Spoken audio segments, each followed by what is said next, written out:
छोटे मालिक, छोटे मालिक, ये सब क्या हो गया? आपकी आंखों में आंसू क्यों हैं? चलिए चलिए घर चलते हैं।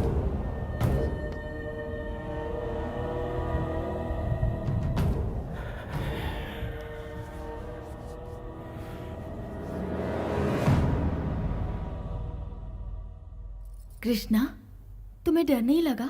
जब भाई साथ में हो तो किस बात का डर? दामाद जी, हमारे लंदन जाने का इंतजाम करो। कृष्णा की पढ़ाई वहीं होगी और ये वहीं रहेगा।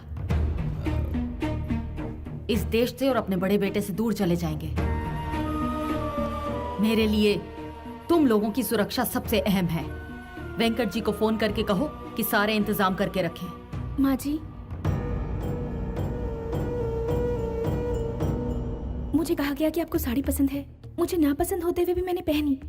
यहाँ खाने को कहा तो खाया। भगवान के आगे अपना माथा टेकने को कहा, वो भी किया। लेकिन आप उनसे दूर जाने के लिए मत कहिए माँ जी। ये जुल्म मैं नहीं सह पाऊंगी, क्योंकि मैं उनसे प्यार करती हूँ। ये हो नहीं सकता। लेकिन क्यों? मैं अपनी माँ की मौजूदगी में ही शादी करूंगा। तुम्हारे अलावा मेरी जिंदगी में कोई नहीं आएगी, और ना ही मैं तुम्हारे साथ कहीं दूर भागकर शादी करूंगा। किसी को धोखा देकर, उनका दिल दुखाकर तुमसे शादी नहीं करना चाहता। मैं रीति रिवाजों के साथ तुम्हें अपनाना चाहता हूँ। कितनी भी मुश्किलें आए, मैं तुम्हारा साथ नहीं छोड़ूंगा। मेरे दिल को छूने वाले ये सारे अल्फाज आपके बेटे के हैं। मुझे उनसे दूर मत कीजिए माँ जी। रोक लो खुद को। उसके साथ शादी का मतलब है मौत को गले लगाना। लाचारों की रक्षा के लिए आपके यहाँ शेर पैदा हुआ है। वो उनका फर्ज है। जो ऐसा फर्ज निभाते हैं, लोगों के दिल में रहते हैं, और जो जुल्म सहते हैं उसे बुज़दिल कहते हैं। ये याद कीजिए, भ्रष्टाचार को मिटाने के लिए यहाँ पैदा हुआ है एक लायन, और दुश्मनों पर हुकूमत करने वाला वो है एक डिक्टेटर। लॉ एंड ऑर्डर को सही दिशा दिखलाने वाला एक रूलर। माँ जी, देवता कोई भी अवतार ले सकते हैं। आपकी छत के नीचे इंसाफ का एक देवता आया है। उस भगवान को भी धरती पर होने वाला जुल्म तो दिखता ही होगा ना। उसी जुल्म को जड़ से मिटाकर खत्म करने के लिए मेरे पति ने इस धरती पर जन्म लिया है। आप उस देवता को पहचान नहीं रही, इसलिए उन्हें घर से बाहर रखा हुआ है। ऐसा अन्याय आप कैसे कर सकती हैं? आप घर की बड़ी हैं, आप हिम्मत कैसे हार सकती हैं? आपके इस गुरूर की वजह से आज वो इस वक्त बाहर हैं। दुनिया हम पर हंस रही है। उन पर इतना जुल्म करने के बावजूद हम पर कोई भी कष्ट आता है तो वही पहुंचते हैं। उनका बस शरीर वहाँ पर है, उनकी आत्मा यही इस घर में है माँ जी, यहीं पर है। तुम्हें इतना बोलने की इजाजत इसलिए मिली क्योंकि दामाद जी के दोस्त की बेटी हो। मैं हाथ जोड़ती हूँ, हमारी घर की समस्या से दूर रहो, इसी में भलाई है। रुकिए, मैं बात करता हूँ माँ जी।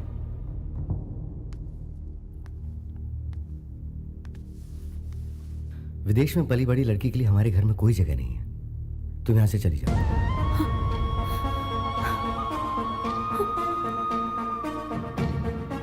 चली जाओ यहाँ से।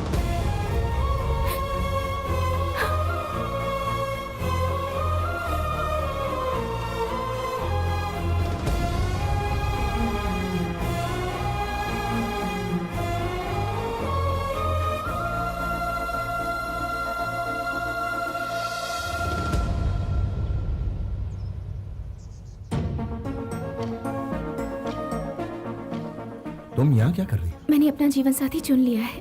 वो इस दुनिया का सबसे अच्छा इंसान है। घर वाले नहीं माने, इसलिए घर छोड़ दिया।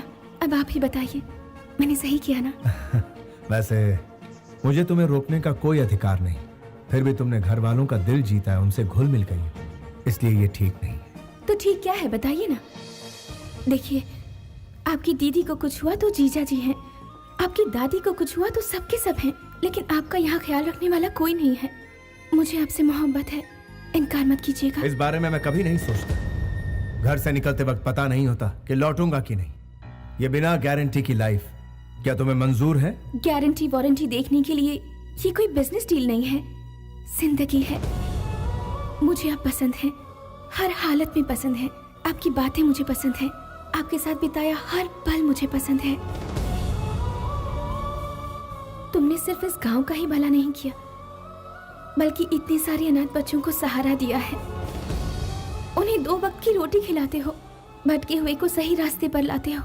एटलीस्ट सिर्फ एक दिन के लिए अपनी पत्नी बनाकर मुझे अपने कदमों में जगह दे सकते हो प्लीज।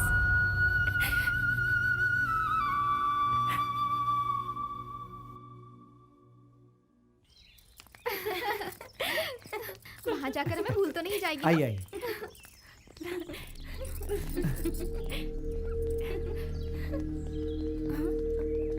जल्दी बैठिए, जल्दी जल्दी बैठिए, बैठिए प्लीज।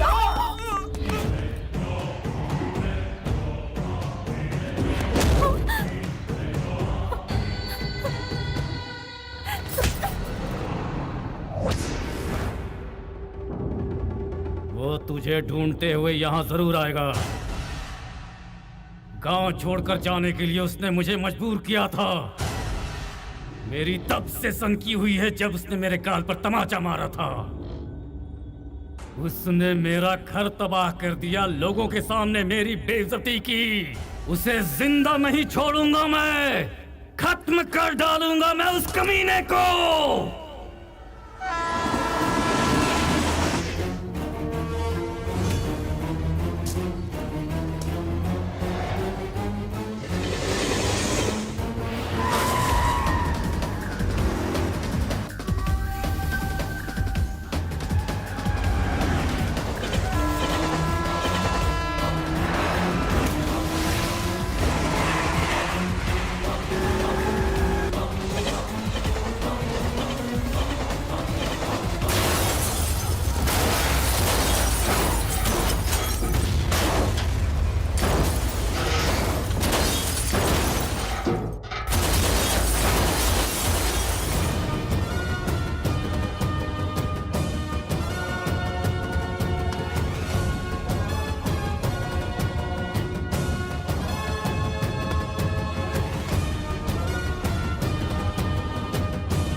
उसे ललकार कर बड़ी गलती कर दी। देख तेरे सामने शेर खड़ा है, वही सजा देगा तुझे।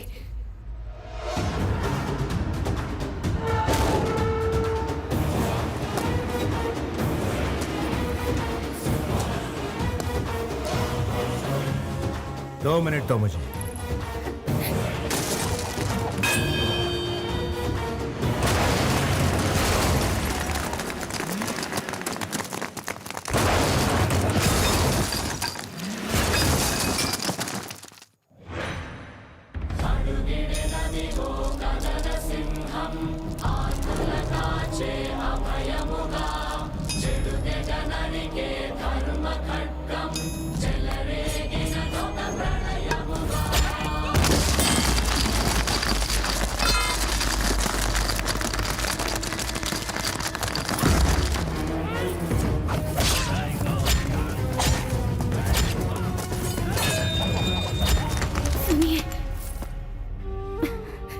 बस थोड़ी देर और।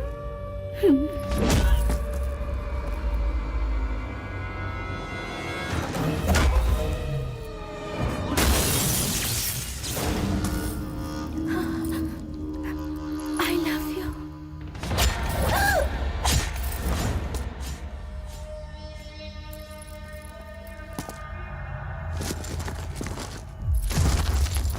I love you.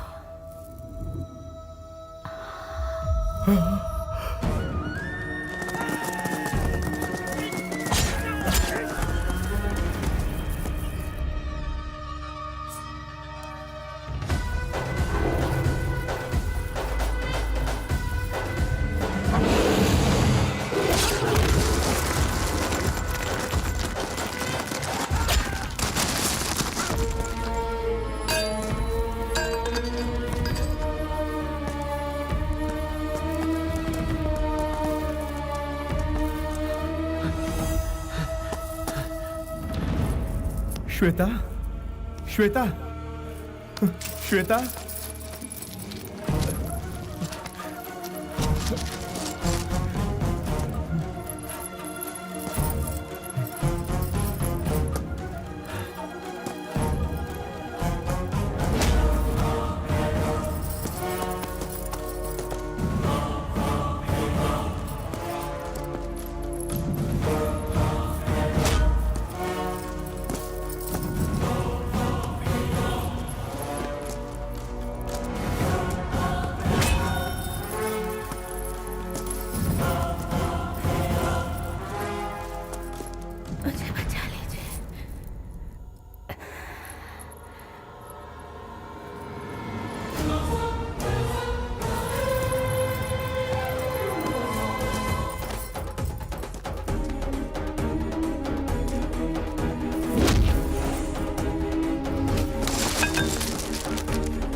श्वेता, आंखें खोलो श्वेता। देखो मैं तुम्हारे सामने हूँ। श्वेता मेरी बात सुनो श्वेता, आंखें खोलो ना श्वेता। श्वेता, गाड़ी ले आओ, जल्दी से हॉस्पिटल जाना है। मुझे घर ले चलो, मैं घर जाना चाहती हूँ।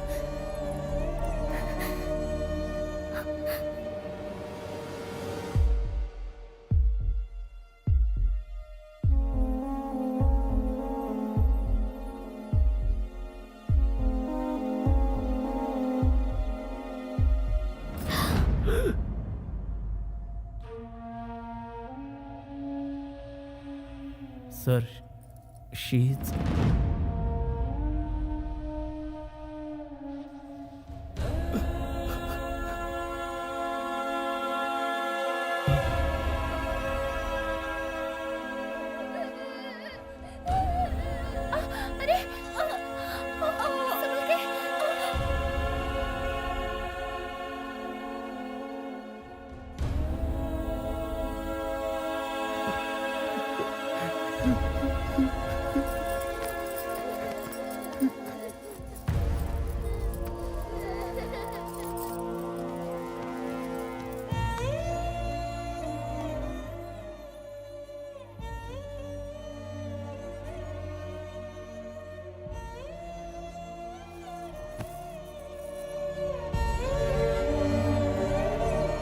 मिल गई तेरे कलेजे को ठंडक।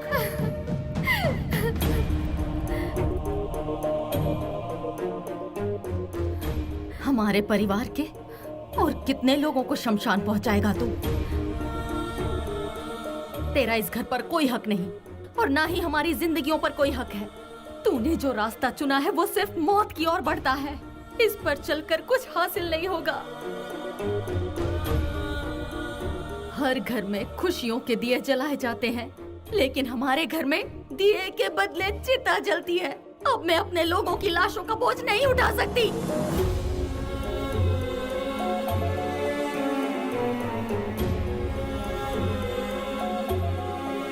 लोगों का दुख मिटाते मिटाते तेरे पिताजी इस दुनिया से चले गए। वो दर्द तो मैंने किसी तरह सह लिया, लेकिन तूने जो ये तांडव शुरू किया, उससे अपनों की लाशों का दर्द मैं नहीं सह पाऊंगी। तूने गुनाह किया है तो तुझे सजा भी जरूर मिलेगी। तू इसी वक्त हमसे दूर चला जा। अगर आज के बाद तूने अपनी मनहूस सूरत हमें दिखाई या हमसे कोई रिश्ता रखने की कोशिश भी की तो मेरा मरा हुआ मुंह देखेगा।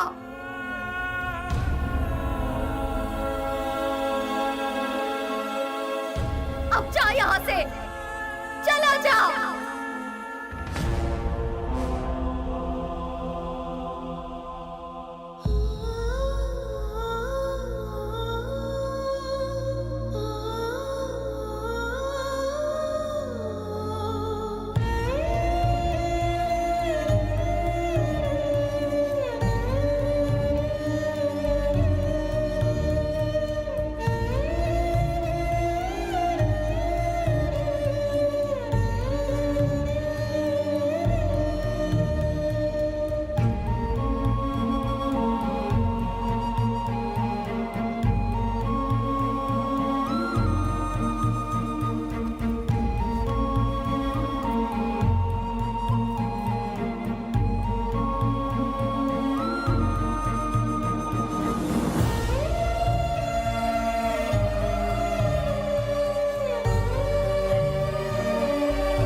वो जब से लौट कर आया है बहुत बड़ी मुसीबत बन गया है। जब तक वो बाहर था हमारी पांचों उंगलियां घी में थी, अब बाजी उसकी तरफ हो गई है। तुम्हें मैं इसलिए एक सलाह देता हूं। देखो, तुम यहां रहोगे तो तुम्हारा जीना मुश्किल हो जाएगा। वो पहले ही 3 कत्ल कर चुका है। अगर मेरी पावर का सही इस्तेमाल किया होता तो उसे अच्छा सबक सिखाते। हमेशा काम शांति से करना चाहिए। तेरा बाप ये बात नहीं समझता है। छोटे वाले को शांति से सुला देते तो उसका भाई भूचाल बन के नहीं आता। ऊपर से तेरा बाप हमेशा मेरे कंधे पर रख के बंदूक चलाता है।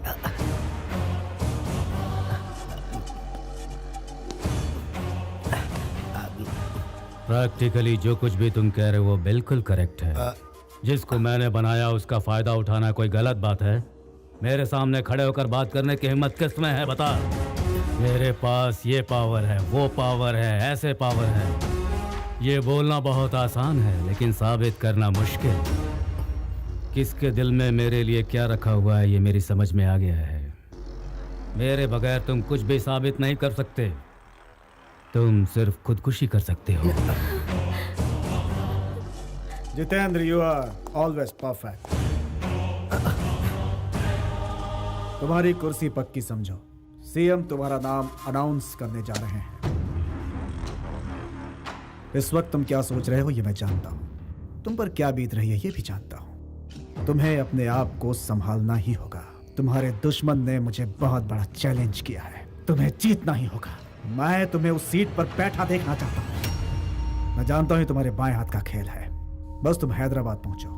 कुछ एमएलएस के बीच में रहकर उनके बीच दरार डालनी है। मतलब मेरे कंधे पर रखकर बंदूक चलाना चाहते हो? सभी एमएलएस को वाइजग में इकट्ठा करो। ग्रैंड पार्टी का इंतजाम करो। जो जितना मांगता है उसे उतना माल दो और जो इनकार करता है उसे दुनिया से विदा कर दो।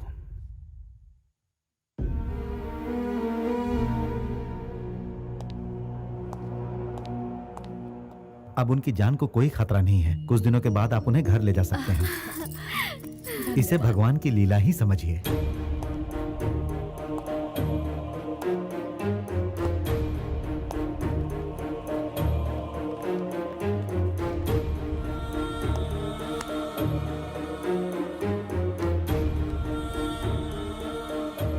मुझे माफ कर दीजिए दादी माँ। मैंने जानबूझकर दुश्मनों को दावत नहीं दी।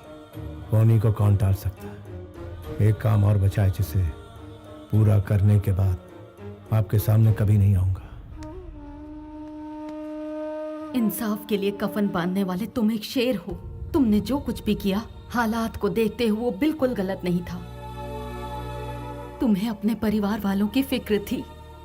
तुम्हारी इस बात को मैं कभी समझ ही नहीं सकी, कभी पहचान ही नहीं पाई। तुम्हें खुद से दूर भेजा ये सोचकर कि शांति से रहेंगे, लेकिन तुम्हारे बगैर हम जी नहीं सकते ये बात आज समझ में आई है।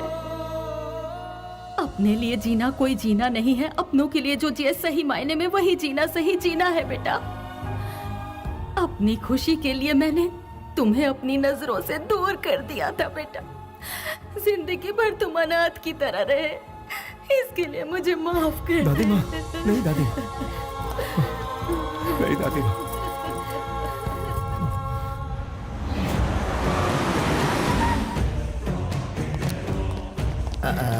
जितेंद्र, एमएलए वाइजग से आने के बाद यहाँ पर नहीं आए। क्यों? अब मैं वो कैसे बताऊं कि बोलो। वो लोग पलटी खा गए। ये क्या बात हुई? इतने कम समय में तुमने इतनी सारी पार्टियां बदल दी। बाप रे बाप, तुम तो बड़े तेज निकले। भाई हाँ। क्या कर सकते हैं, राजनीति है। वक्त के हिसाब से पैतरे बदलने पड़ते हैं। हाँ, ये सही बात है। अरे सुब्बाराव जी, आप भी तो कुछ बोलिए ना। आप तो पुराने खिलाड़ी हैं। आपने तो पार्टी बदलने में रिकॉर्ड बना लिया। अरे यार, वो जितेंद्र को टिकट देने के लिए हम सबको पैसों से तौल रहे हैं। एक तरफ वो नोट की गड्डी दिखाते हैं, दूसरी तरफ गुर्राते हैं, तो ऑप्शन ही क्या बचा। और अक्सर ताज होटल के सिवाय कहीं और ना मिलने वाले महान हस्ती आप भी यहाँ पधारे हैं। यहाँ नहीं आता तो सीधा शमशान पहुँच जाता। हाँ, तो गुरुजी, वो महान हस्ती कहाँ है जिन्होंने हमें दुगनी कीमत देकर खरीदा है? उनका अब और इंतजार नहीं होता।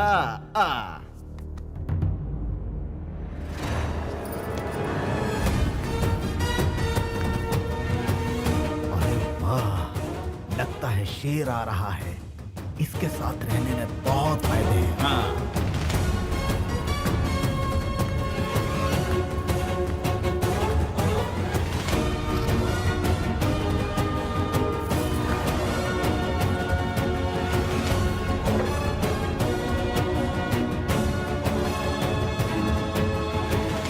आपको क्या चाहिए? मुझे बिजनेस करना है। वर्षों से अपनी पार्टी के लिए दिन रात करके मैंने बहुत मेहनत की है। बदले में उन्होंने मुझे क्या दिया? उन्होंने मुझे धोखा दिया और सारे के सारे गिरगिट की तरह रंग बदल दिया और मुझसे कहा कि तुम्हारी हैसियत नहीं है, जाओ अपना काम करो। माना कि मुझसे भूल हो गई। वो क्या हुआ कि 1 एकड़ जमीन मैंने अपने कब्जे में कर ली और उसे मैंने अच्छी कीमत लेकर बेच दी। ऐसी छोटी मोटी जमीनों पर लोग कब्जा तो करते ही रहते हैं। जनता की आपके बारे में क्या राय है? मेरे जैसा मेहनती और कोई है क्या? No one. पूरी मेहनत से रेलवे में घपला किया, कोई कुछ नहीं कर पाया। मेरे गांव में शॉपिंग मॉल बना के दिया, गांव वाले खुश हो गए। इसलिए अब मैं जो भी कहता हूँ तो बेवकूफ जनता चुपचाप मान लेती है। आपकी क्या राय है? मैं अब और बढ़ा चढ़ाकर आपके सामने क्या कहूँ? जनता हमें वोट देती है हमारा काम देखकर, और जनता की इच्छा पूरी करना हमारा फर्ज है। इस हिसाब से जो भी चलेगा वो कभी फेल नहीं होगा।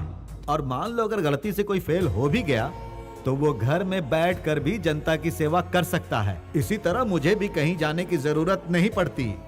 हमारे देश का हर नेता कैश या बोल वचन से नहीं बिकता है। सर, अपने एरिया का सारा टेंडर मैं ही लेता हूँ। एक 50 CR ओके कीजिए। नेताजी काम खत्म नहीं होने देंगे, और उस रकम को अगर आप 80 CR कर देंगे तो सब काम छोड़कर ये उसी में लग जाएंगे। क्लियर है सर? कुछ भी काम कराना हो तो पैसा बहुत जरूरी है, वरना काम पूरा नहीं होता। अपने पुराने पार्टी से बोर हो गया था, इसीलिए हवा पानी बदलने के लिए इधर आया। जनता आपके बारे में क्या सोचती? वो तो भेड़ बकरी है सर जी। जब भी चुनाव का वक्त आता है मैं 50 करोड़ लैपटॉप के जरिए क्रिकेट मैच के दांव में लगा देता हूँ, और उसके बाद क्या होता है ये आप नहीं जानते हैं सर। जो भी पैसा हम इस मैच के जुए में जीतते हैं उस पैसे से लोगों को बिरयानी खिलाते हैं और दारू पिलाते हैं। वही लोग चुनाव के समय मेरे लिए नारा लगाने का काम करते हैं। इस तरह से मैं लोगों को अपनी मुट्ठी में रखता हूँ सर। सर, हर कोटेशन के लिए मैं आपको 1 CR देने के लिए तैयार हूँ सर। अब पुराने सिस्टम को उठाकर फेंक दीजिए। पुराने सिस्टम का यहाँ कोई काम नहीं है सर। आपके एरिया में जनता को बहुत प्रॉब्लम्स है, उनके साथ इंसाफ नहीं हो रहा, इसलिए आप लोग पार्टी बदलना चाहते हो। यहाँ ईमान किसी के पास नहीं है। सीनियर अगर हमारी मदद ना करे तो आप ही बताइए हम भला जनता की सेवा कैसे करेंगे? आज के स्वार्थी दौर में जनता जनता करके क्या बीन बजा रहे हो? बाप रे! मैं कहाँ पर हूँ? एक थप्पड़ में तुम्हारी ये हालत है। सोचो अगर घूंसा पड़ता तो क्या होता। आपने इसे क्यों मारा? आपको क्या हक बनता है? हम यहाँ से वॉकआउट कर रहे हैं अभी। उस वॉकआउट को नॉकआउट कर दिया इसने। इधर आओ, इधर आओ। तुम्हारी माँ की उम्र क्या है? 75 साल। उन्हें किसी भी कीमत पर बेचोगे? माँ को कोई बेचता है सर? फिर अपनी माँ समान पार्टी को क्यों बेच रहे हो? कितनी महान हस्तियां इस कुर्सी पर बैठकर चली गई। जितेंद्र जैसा शैतान इस कुर्सी पर ना बैठा, इसलिए तुम्हें यहाँ बुलवाया। तुम लोगों के दिल में जनता के लिए कितना प्यार है अब समझ में आया। जब अपनों की बात आती है तो ईमान, धर्म, कर्म, फर्ज सब कुछ याद आता तुमको। जब मंत्री बन जाते हो तो ईमान गया, धर्म गया, कर्म गया, फर्ज गया, यहाँ तक कि जनता की दुर्दशा करते हो। सत्याचार को रोको। अपने एरिया में जाओ, एक एक घर में जाओ और पूछो उनसे कि उनकी समस्या क्या है, वरना तुम लोगों की समस्या बढ़ जाएगी। Be careful, be careful. उन्होंने कितनी सही बात कही है, हमारा फर्ज याद दिला दिया। चलो।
भैया आप हमारे लिए भगवान है भैया।